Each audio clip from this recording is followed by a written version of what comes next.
Round 2 दिनको लागि धरानबाट सुरु गर्दै भारतका विभिन्न क्षेत्रहरूमा मिरिक, नेपालको अन्तु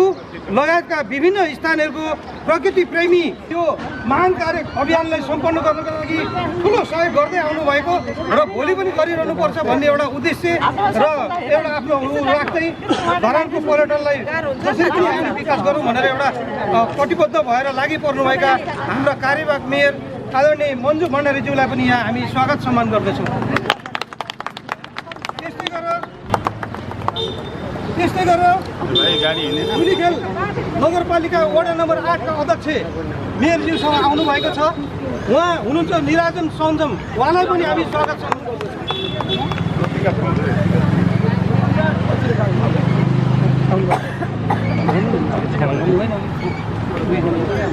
सर हजुर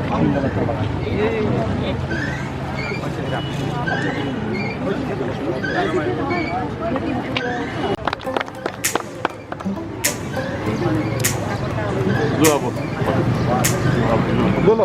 अरुणजी ब्याकअप अब हाम्रो अध्यक्ष अब अतिथिज्यूहरू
12 का अध्यक्षज्यू,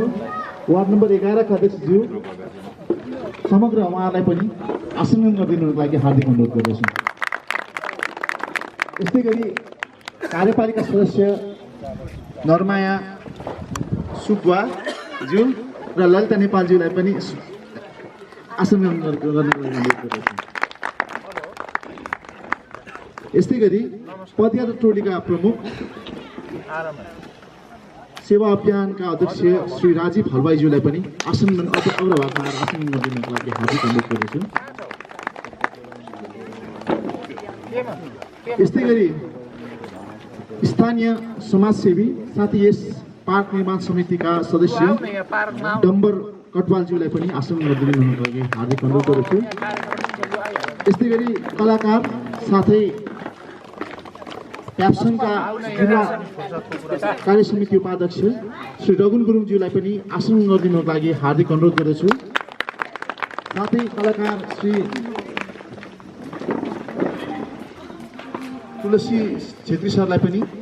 आसन गरिदिनुको लागि हार्दिक अनुरोध गर्दछु। त्यस्तै गरी पत्रकार महासङ्घका उपाध्यक्ष हाम्रो सुजन तिम सिन्हाज्यूलाई पनि आसन गरिदिनुको लागि हार्दिक अनुरोध गर्दछु। त्यस्तै गरी उपस्थित सम्पूर्ण पत्रकार साथीहरूलाई पनि यथास्थानमा आसन गरिदिनुको लागि हार्दिक अनुरोध गर्दछु। यस्तै गरी यहाँनिर हाम्रो उपाध्यक्ष उहाँलाई पनि अतिथिको आसन ग्रहण गरिदिनुको लागि हार्दिक अनुरोध गर्दछु। त्यस्तै गरी हाम्रो महासङ्घ समिति सदस्य नवीनजीलाई पनि आसन गरिदिनुको लागि हार्दिक अनुरोध गर्दछु।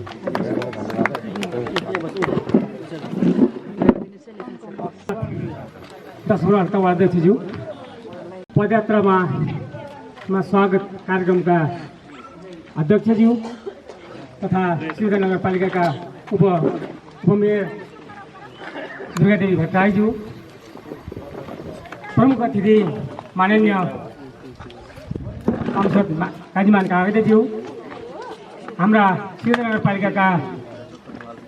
अगाडि रहनुभएका सम्पूर्ण वार्ड अध्यक्षज्यूहरू, कार्यपालिकाका सदस्यज्यूहरू लगायत कार्यपालिका सदस्यहरू लगायत यस पदयात्रालाई नेतृत्व गरेर आउनुहुने नेतृत्ववर्ग लगायत यस कार्यक्रमलाई प्रचार प्रसारका लागि उपस्थित हुनुहुने हाम्रा पत्रकार मित्रहरू र गीतबाट स्वागत गर्ने हाम्रा कलाकार मित्रहरू र पदयात्रामा पाल्नुहुने सम्पूर्ण अतिथि महानुभावहरूमा सिलगढी नगरपालिकाको तर्फबाट साथै यस पार्कको तर्फबाट यहाँलाई मुरी स्वागत गर्दै यहाँलाई स्वागतम म यहाँलाई स्वागत गर्न चाहन्छु। र यो स्वास्थ्यको लागि पदयात्रा भन्ने अत्यन्त मिठो नाराका साथ यहाँहरूको उपस्थिति रहेको छ। यहाँहरूको पदयात्रा सफल रहोस्, स्वस्थ रहोस्, भव्य रहोस् र सदा यस क्षेत्रमा पदयात्रा भइरहोस् भन्ने शुभकामनाका साथ यहाँहरूलाई सिलगढी नगरपालिका यस क्षेत्रको सम्पूर्ण टिमबाट र मेरो व्यक्तिगत तर्फबाट यहाँहरूलाई हार्दिक स्वागत गर्दै मेरो छोटो भनाइ यहीँ राख्छु। स्वागतम। झुल्के घामको न्यानो सलाम, झुल्के घामको न्यानो सलाम भन्छ मेरो इलाम। नेपाल सुन्दर पारो भन्छ, नेपाल सुन्दर पारो भन्छ चियाबारी कन्याम। सामसी पजागरको पाखुरी चलाउँदै नेपालकै फुलबारी हुन्छु, नेपालकै फुलबारी हुन्छु भन्छ मेरो इलाम। झुल्के घामको न्यानो सलाम भन्छ मेरो इलाम हजुर। झुल्के घामको न्यानो सलाम भन्छ मेरो इलाम हजुर। कृपया तालिने साथीहरू भए रमाइलो हुन्छ।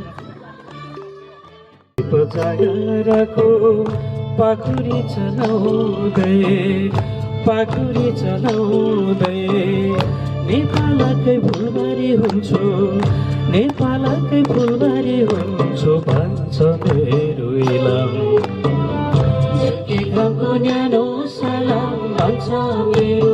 इलाम हजुर। हजुर झुल्के घामको न्यानो सलाम भन्छ मेरो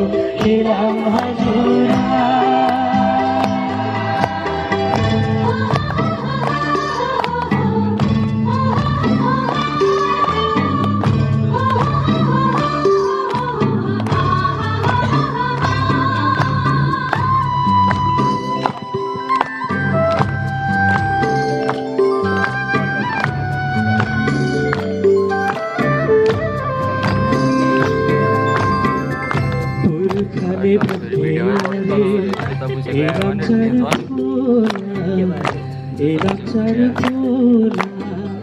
वारिपारि भेट हुने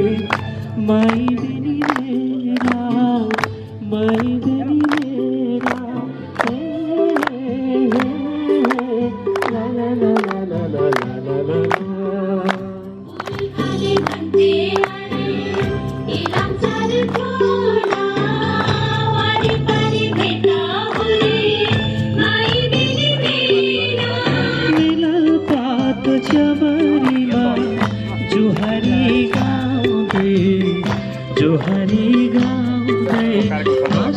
खुसी मिली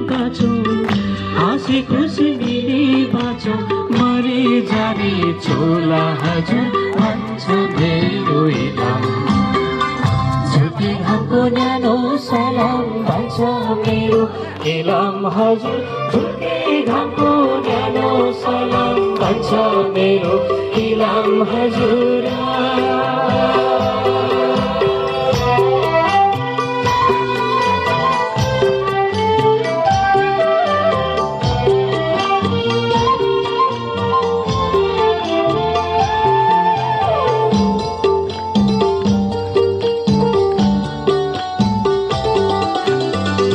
पूर्वको ढोका हो पशुपति नगर सूर्योदय अन्तो डाँडा गोर्खे फिकल बजार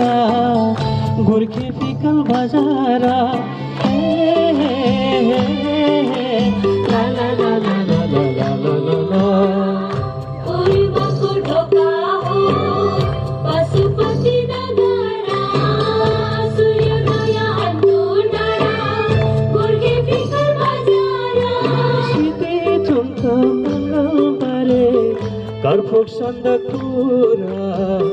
कर्फक सन्दकुरा जागैनी मेरो माया कहिले नमार हजुर भन्छ मेरो इलाम झुल्के घामको न्यानो सलाम भन्छ मेरो इलाम नेपाल सुन्दर पानो भन्छ चियाबारी कन्या समसिप जागरको पाखुरी चलाउँदै नेपालकै फुलबारी हुन्छु भन्छ मेरो इलाम झुल्के घामको न्यानो सलाम भन्छ मेरो इलाम हजुर झुल्के घामको न्यानो सलाम भन्छ मेरो इलाम हजुर झुल्के घामको न्यानो सलाम भन्छ मेरो इलाम हजुर झुल्के घामको न्यानो सलाम भन्छ मेरो इलाम हजुर उपप्रमुखज्यू तथा यस कार्यक्रमलाई प्रमुख अतिथिता गरिरहनुहुने माननीय सभासद बुद्धिमान कागतीज्यू लगायत यहाँ धेरैजना अध्यक्षज्यूहरू हुनुहुन्छ र समाजसेवीहरू बुद्धिजीवीहरू हुनुहुन्छ उहाँहरू सम्पूर्णलाई जे सेवकको न्यानो अभिवादन र यहाँ हामीसँगै पदयात्रा रहने पदयात्री मित्रहरू र सेवक अभियानका अभियन्ताहरू सम्पूर्णलाई म एकमुष्ट जे सेवकको न्यानो अभिवादन टक्राउँदै यो आज हामी स्वास्थ्यका लागि पदयात्रा कार्यक्रम 112औं चरणमा आएर हामी कहाँ जाने कसरी जाने के गर्ने र भर्खरै चाडपर्व सकेको अलमल भइरहेको छौँ। अलमल हुँदाखेरि अब कहाँ जाने भनेर गर्दाखेरि हामीले यसो गऱ्यौँ अलिक केटाकेटीको छुट्टी पनि छ विद्यार्थीहरूको छुट्टी अफिस पनि छुट्टी होला अलिक लामो टुर जाउँ जहाँ गएर चाहिँ मतलब हामीले एउटा सन्देश दिन सकौँ भनेर उद्देश्यको साथ आज हामी यो सूर्यदेव नगरपालिका जसलाई चाहिँ हामी नेपालकै पर्यटकीय गन्तव्य मनमोहक दृश्य सूर्योदय हुने ठाउँ यहाँ धेरै अब चिया बगान यहाँको अब विशेषताको वर्णन गरेर साध्य नै छैन यो के छ होइन त्यस कारण हामीले यो ठाउँलाई चोइस गरेर यहाँ आइरहेका छौँ यो आउनु पाउँदा हामी हर्षित भएर सबैजना एकदम हर्षित प्रफुल्लित भएर छौँ कि यो मनमोहक ठाउँमा आउनु पाउँदाखेरि त्यसैले अब यो हामीले यो हाम्रो स्वास्थ्यको लागि पदयात्रा कार्यक्रम 112औं चलनभन्दा अगाडि के छ भने हामीले चाहिँ साधारण एउटा पदयात्रा मात्रै गरिरहेका थियौँ तर यो पदयात्राले धेरै कुराको सन्देश दिँदो रहेछ वातावरणसँग जोडिँदो रहेछ स्वास्थ्यसँग पनि जोडिँदो रहेछ र कृषिजन्य वस्तुहरूसँग पनि कृषिको उपजहरूसँग पनि जोडिँदो रहेछ यो हामीलाई पनि अब गर्व लागिरहेछ कि हामीले गरेको कार्यक्रम त्यो एउटा राम्रै कार्यक्रमको सुरुवात गरेको छौँ र हामीले धेरै ठाउँमा यसरी स्वागत सम्मानहरू पनि पाएर हामी जहाँ जान्छौँ एउटा हामीलाई भव्य स्वागत गरिदिनुहुन्छ हामीलाई गर्व लागिरहेछ यस कार्यक्रम मार्फतबाट यहाँहरू सम्पूर्णलाई स्वागत गर्न चाहन्छु त्योभन्दा पछाडि हामी तपाईँहरू अहिले जहाँ उभिनु भएको छ यो कन्याम क्षेत्र यो आफैमा पनि एउटा प्राकृतिक हिसाबमा पनि मनोरम छ तपाईँहरूले त्यो घुम्दै जाँदाखेरि त्यो सँगसँगै माथिल्लो कन्यामको यो थुम्का थुम्कीहरूसँग चिया बगानको बिचबिचबाट हिँड्दै जाँदाखेरि र त्यो सँगसँगै तपाईँहरू ओह्रालो झरेर फेरि उकालो अन्तुसम्म चढ्दाखेरिको त्यो मजा तपाईँहरू आफै एक्सप्लोर गर्दै हुनुहुन्छ तपाईँहरूले त्यो मजा लिनुहुन्छ यसै क्रममा म आफ्नो गीत लिएर आदरणीय तुलसी सरलाई हार्दिक अनुरोध गर्दछु विभिन्न वर्ग तह तब्काबाट पाल्नुभएका सम्पूर्ण पदयात्री मित्रहरूलाई म व्यक्तिगत तर्फबाट प्रदेश सदस्यको तर्फबाट यहाँहरूलाई स्वागत धन्यवाद टक्र्याउन चाहन्छु र तपाईँहरूको पदयात्रा सफल रहोस् र सुस्वास्थ्य बनोस् र यसले भोलि गएर इतिहासलाई सम्झिँदाखेरि सूर्योदय नगरपालिका कन्यामबाट अन्तु हुँदै तपाईँहरूको मिरिकसम्म होइन मिरिकसम्मको यात्रा सधैँभरि स्मरण रहने खालको बनोस् भन्ने कामना गर्न चाहन्छु त्यति मात्रै होइन धरान र इलामको साइनो मितेरी साइनो पनि हो सायद सूर्योदय नगरपालिकासँग नहोला हाम्रो पुरानो नगरपालिका हाम्रो जिल्ला इलाम यसको चाहिँ भगिनी सम्बन्ध मितेरी साइनो पनि रहेको कारणले म यहाँ के भन्ने हाम्रो चाहिँ मितको साइनोबाट चाहिँ कोही बेला महामित पनि भन्छ सूर्योदय नगरपालिका महामितको तर्फबाट यहाँहरूलाई फेरि पनि म स्वागत गर्न चाहन्छु र जुन ढङ्गले तपाईँहरूले यहाँ पदयात्रा गरिदिनु आउनु भएको छ र सूर्योदय नगरपालिकाको पर्यटनलाई अगाडि बढ्ने र बढाउने कुराहरूमा मद्दत गर्नु भएको छ म अति खुसी छु हृदयदेखि विगतमा हामी टी टुरिज्म भन्थ्यौँ टी टुरिज्म भन्दाखेरि पत्रकार साथीहरूले यो कन्यामको मान्छेहरू जहिले टी टुरिज्म भन्छ के भनेको भन्थ्यो तर आज हामी टी टुरिज्ममा हामी सफल भएका छौँ व्यवस्थापन गर्न हाम्रो बाँकी छ तर पदयात्राका हामीले सोचेकै थियौँ त्यो पनि कहाँबाट थपियो अझ यो सुनमा सुगन्ध भयो पहिलो पदयात्री सूर्योदय नगरपालिकाबाट गर्ने तपाईँहरूलाई फेरि पनि म धन्यवाद टक्र्याउन चाहन्छु यसले हाम्रो आय आर्जनदेखि हाम्रा चाहिँ स्वास्थ्यको हिसाबमा पदयात्रा के हो भन्ने कुराहरूलाई चाहिँ यसले चाहिँ महत्त्वको विषय यसले उजागर गरिदिएको छ अघि यहाँ अध्यक्षज्यूले हाम्रो सनसाइन समाज युवा समाजलाई धन्यवाद दिनुभयो युवा समाजलाई पनि मैले यो व्यवस्थापन गर्ने बेलामा मैले भने पहिला उहाँहरूले कुरा बुझ्नु भएन कुरा बुझेपछि अब तिमीहरू नगर्ने भने ठिकै छ भने कसले नगर्ने भन्यो भनेर समाजकोले झन्नै मलाई खायो र अहिले यो खानपिन जुन व्यवस्थापन गर्दैछ यो सनसाइन युवा समाजले गरिराखेको छ र यो जुन एरियामा तपाईँहरू अहिले बसिरहनु भएको छ यो निर्माणाधीन शान्ति सहित स्मृति पार्क हो यो 16 रोपनीको एरिया छ यो निर्माणाधीन अवस्थामा छ र यसलाई अब प्रदेश सरकारले 1 करोड रुपियाँ निकासा गरेको छ यो साल यसलाई चाहिँ पुरा गरेर हामी आउने सालबाट चाहिँ यसलाई खुला गर्नेछौँ उद्घाटन गर्नेछौँ र खुसीको कुरा धरानवासीलाई यो सुनाउनु पाउँदा म आफू अति नै खुसी छु किनभने म वार्ड अध्यक्ष पनि थिएँ उपाध्यक्ष पनि थिएँ यहाँ पिकनिक आइरहँदाखेरि धरानको टोली चाहिँ पिकनिकमा आयो भने मजाले खर्च गर्छ अरू त कन्जुस छ भन्ने पनि गर्थ्यो त्यही कुरालाई आज तपाईँहरूले उजागर गरिदिएको छ धरानको टुरिज्ममा कति अगाडि छ भनेर पदयात्रा पनि यहाँ सुरु गरिदिनु भएको छ र मलाई आउँदो दिनहरूमा यसले अझ उपलब्धि हासिल गर्छ। र मैले अर्को नयाँ कुरा सुनाउनु खोजेको कुरा के हो भने आज हामी सहरको नगरपालिकाको हिसाबले पर छौँ, तर हामी प्रदेश नम्बरको एउटै घरका हामी चाहिँ ओल्लो घर र पल्लो घरको चाहिँ मान्छे भएका छौँ। र मैले यहाँ सुनाउनु खोजेको कुरा के हो भने हामीले नाइट टुरिज्मको पनि हामीले परिकल्पना गरेका छौँ। यदि नाइट टुरिज्म हामीले सफल भएन भने यो पार्कलाई नाइट पार्कको रूपमा चाहिँ यसलाई चाहिँ उद्घाटन गरेर अगाडि बढाउने सुरुवात गरेका छौँ। यहाँ मुख्यमन्त्रीज्यू पनि आउनु भएको छ, पर्यटन मन्त्री पनि आएर गइसक्नु भएको छ, अर्थमन्त्रीले पनि अवलोकन गरिसक्नु भएको छ हाम्रो प्रदेश सरकारको तर्फबाट। यो पनि यहाँहरूलाई जानकारी गराउन चाहन्छु, किनभने यी सबै कुराहरू भनेको हाम्रो विज्ञापन हो र तपाईँहरूले त्यही विज्ञापनमा साथ दिँदै हुनुहुन्छ। हामीलाई मिडियातिर अरू अन्य ठाउँतिर विज्ञापन गर्ने हो भने हाम्रो लाखौँ रुपियाँ जान्थ्यो, तर तपाईँहरूले त यहाँ आएर खर्च पनि गरिदिँदै हुनुहुन्छ, समय पनि आफ्नो महत्त्वपूर्ण यहाँ खर्चिँदै हुनुहुन्छ र हाम्रो यो ठाउँलाई विज्ञापनको हिसाबमा प्रमोटको रूपमा अगाडि बढाइदिँदै हुनुहुन्छ। पत्रकार साथीहरू पनि तपाईँहरूको माझमा आउनु भएको रहेछ, राष्ट्रिय कलाकार पनि यो त बखानेर साध्य छैन।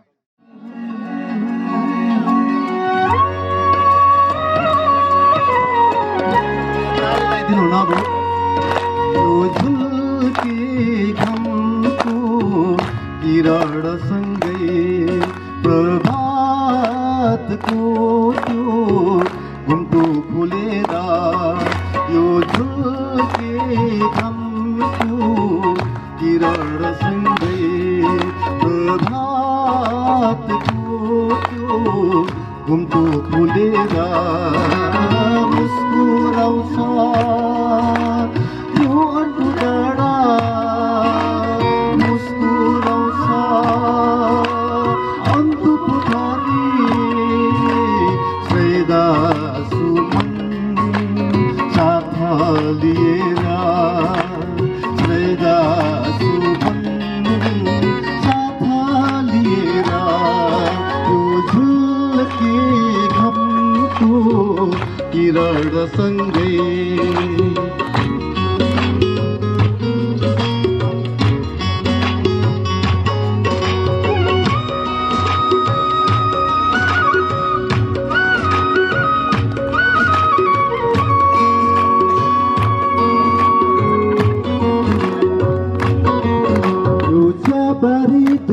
सल्ला